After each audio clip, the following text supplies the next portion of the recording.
Hello, my name is Erica Hardy. I am the Merchandising Program Chair at Jacksonville State University. Today we are going to create our own bath bombs. Self-care is so important, especially in our not quite post-COVID years, but just to make sure that not only our physical being is okay, but also our mental and emotional. So we're gonna make sure that we at least give ourselves some kind of spa treatment, just a little bit, and we're going to do this with some ingredients that you might already have in your pantry or your kitchen at home.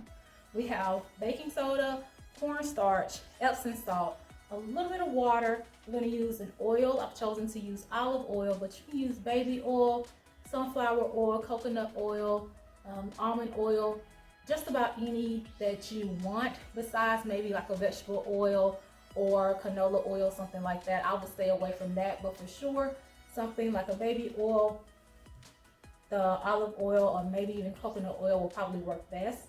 I'm going to use a citric acid. Instead of having powdered citric acid, I actually have lemon juice for today. Since I'm using a liquid instead of a powder, I'm going to scale back on what the recipe actually calls for. We also have some dried flowers I'm going to use for decorations. These are also good with a little bit of skin exfoliation and healthy skin promotion. And I've chosen about 4 of the essential oils that came in this kit from Amazon, and we're using these plastic spheres as our mold. If you choose to use the kind of stainless or aluminum molds, you can, or you can use any ice cube trays or any other kind of silicone molds. Those will work really well as well. So we're going to start off with a cup of baking soda. And I'm going to mix all of my dry ingredients first into my bowl here.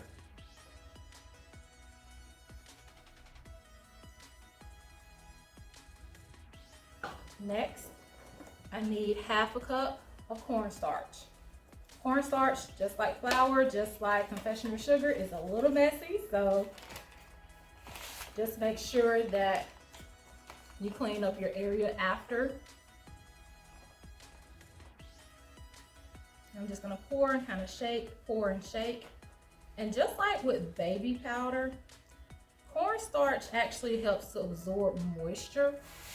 So if your mixture is a little bit too moist, a little bit too soggy, you can add a little bit of cornstarch back to it bit by bit. You don't want to make it too dry, but just to make sure that it's almost like that consistency and that texture of wet sand that we will find at the beach. Next, we're gonna add half a cup of Epsom salt.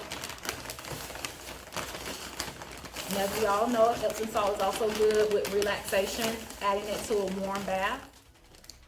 I'm just gonna pour all of that right into my bowl.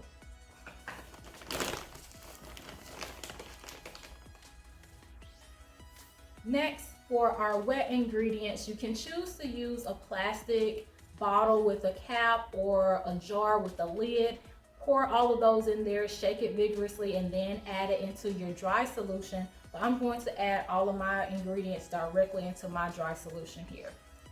So first thing, I need 2 tablespoons of my oil, and again, I'm using a classic olive oil. It's not EVOO, it's not light oil. I just chose to purchase the regular oil, and that's going to go directly into my dry solution. So 1 and 2. As mentioned before, my acid is going to be my lemon juice. And because it's a liquid and not the powdered citric acid, I'm going to scale back on what the recipe actually calls for me to include. It's supposed to be half a cup of citric acid, but I'm actually going to use a little less than 1/4 of a cup, just because I don't want it to be too moist and I don't want it to not stay together or be too like sticky into the mold. So a little less than 1/4 cup. And I can already hear it fizzing with this reaction to the baking soda that's in here. I need 3/4 tablespoons of water. So I have my little bowl of water, and I'm just gonna spoon some water into my mixture. You can already have this laid out and pre-measured in individual containers if you want, and then just add it to your mixing bowl.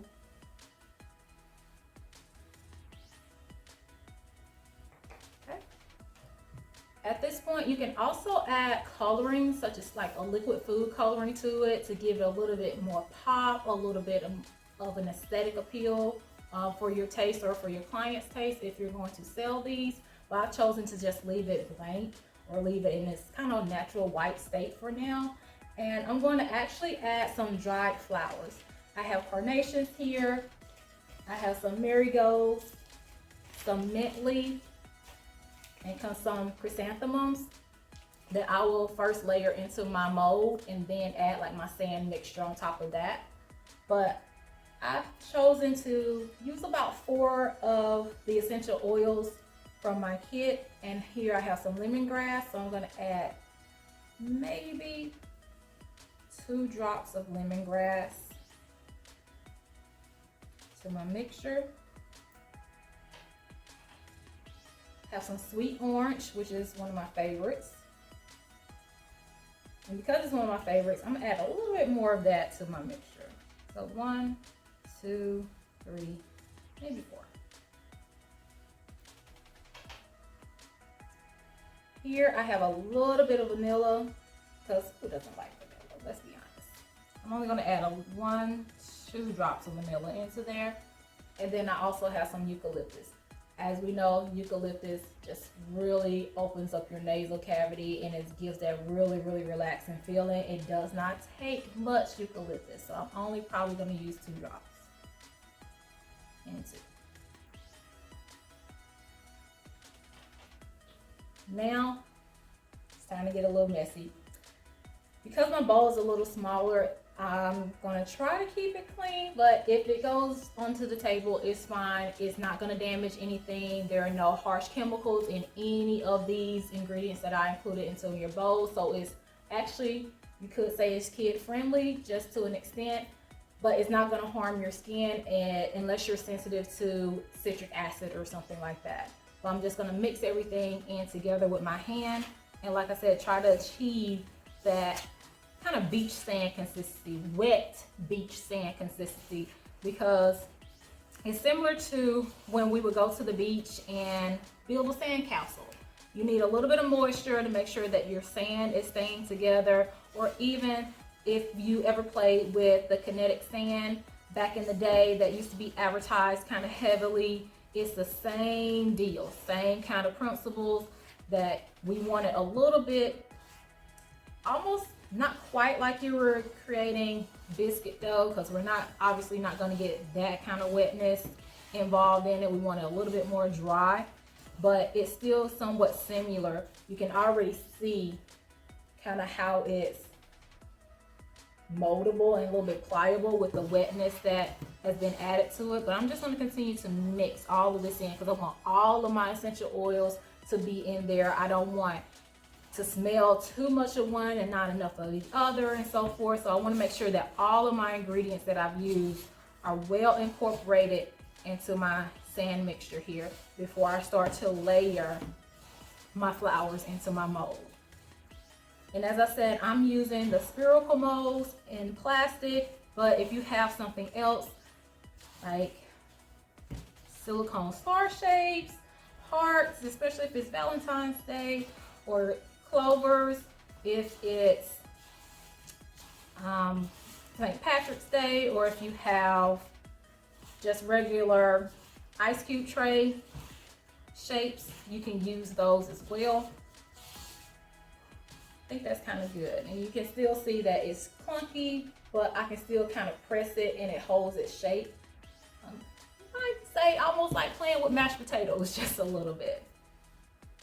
So next, I'm going to take my plastic mold here, and I'm going to use a little bit of the chrysanthemums at the bottom and just kind of layer some coloring into, and some texture obviously, into my mold. So you kind of see my flower here and some of the loose petals and some of the stems. I'm gonna put those in there and try to line like around the dome of my sphere. I have some carnations and they have like this really rich, dark, purplish, plum, burgundy-ish color going on. So that's gonna add some really nice pop of color, I feel, on the top of my dome. So again, I'm gonna try to break some of those up, kind of evenly distributed with my chrysanthemums that are already in here, so that you don't see, again, not enough of one and too much of the other. Make sure I get all of those colors in there.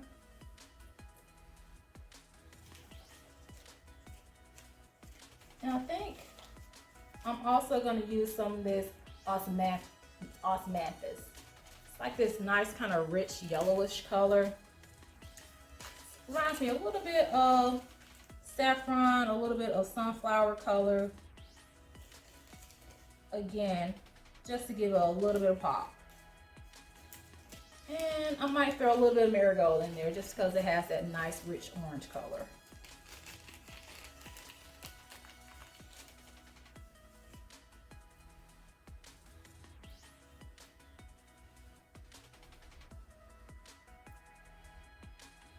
I'm gonna check my bottom to see that I can actually see all of my colors. And maybe adjust it just a little bit so that you can definitely see that pop of orange from my marigold. Yep, just like that.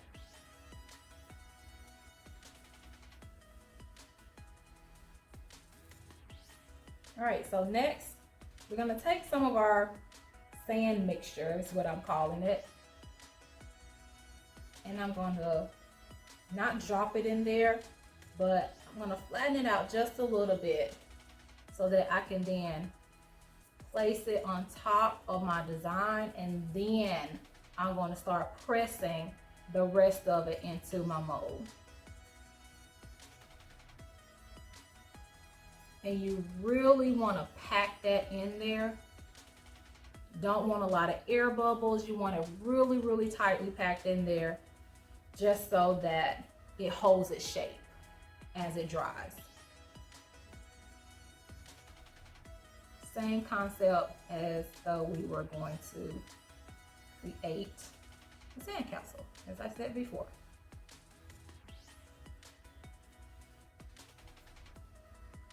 I also have here some wax paper.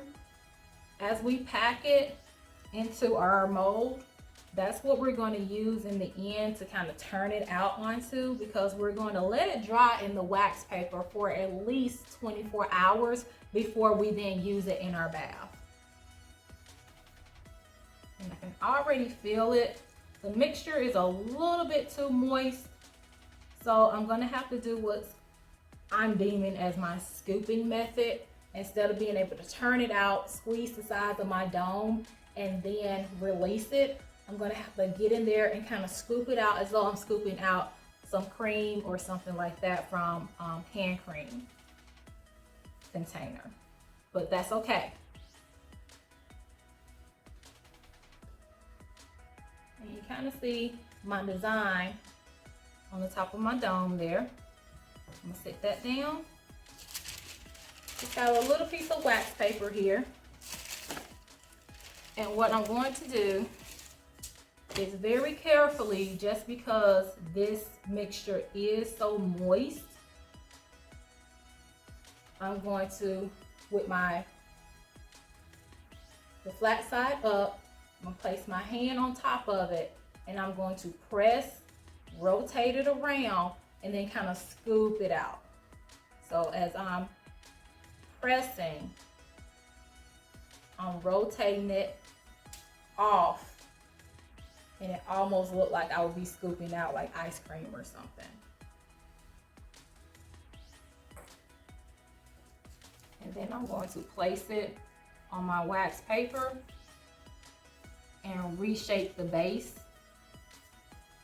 just so I can get that full on round effect.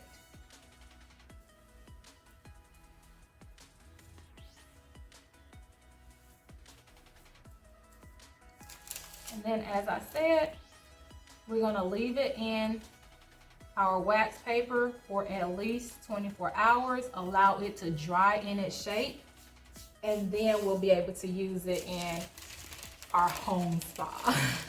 So that's essentially your bath bomb. And I just kind of meet the two sides as though you're like wrapping a bonbon, just like this. And then I twist it so I can kind of lock it into place. And then I just let it rest for that 24 hours. I hope you all enjoyed everything here. This one recipe will pretty much make 8 of these little half spears. So 4 whole spears total. And really and truly, all of these ingredients, some of them being a little bit bigger size, it may have cost about $30 or even $40 total.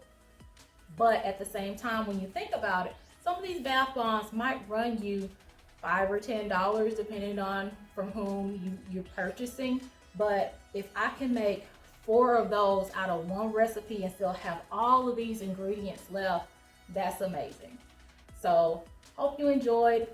Make sure that you do self-care for 2023 and you enjoy this DIY project at home, at your leisure, or even gift it for your loved ones, like your mom or sister, aunt, nieces, cousins, whomever, for Mother's Day, Valentine's Day, Christmas, or whatever the occasion.